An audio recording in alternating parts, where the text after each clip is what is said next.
कि हम लोग तो ये बोल देते हैं कि कोई भी माता पिता इस चीज के लिए मना नहीं करते, लेकिन ऐसा नहीं है। ये जो मैसेज है ये सारे हमारे देश के माता पिताओं के पास जाना चाहिए, क्योंकि मैंने खुद प्रत्यक्ष रूप में आईआईटी में जब मैं था तो मैंने देखा, मेरा एक मित्र,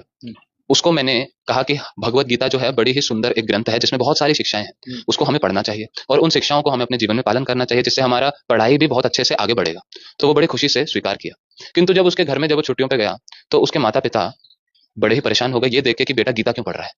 ये कोई उम्र है गीता पढ़ने की। वही बेटा जब अलग अलग लड़कियों के साथ घूम रहा है, वही बेटा जब अपने दोस्तों के साथ दारू पी रहा है, सिगरेट पी रहा है, उनके माता पिता क्या बोल रहे हैं, कोई बात नहीं, कभी कभी चलता है, कोई दिक्कत नहीं है। लेकिन अगर वही बेटा एक बार भी गीता को हाथ लगा देगा तो वो माता पिता क्या कह रहे हैं कि नहीं नहीं ये सही नहीं है। तो उस प्रकार से हमें ये भी देखना पड़ेगा, दोनों एक्सट्रीम को हमें समझना पड़ेगा कि इस प्रकार के लोग भी हैं जिसके जो अपने बेटे को गीता नहीं पढ़ना देंगे, वो चाहे कभी कभी दारू पी ले, सुट्टा पी ले, कोई दिक्कत नहीं। अब चौथे साल में आईआईटी के लास्ट ईयर में वही बेटा जब एडिक्ट हो गया,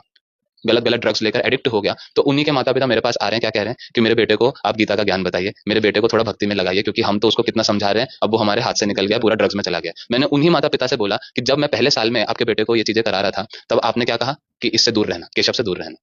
अब खुद भुगत रहे हैं, खुद ही पछता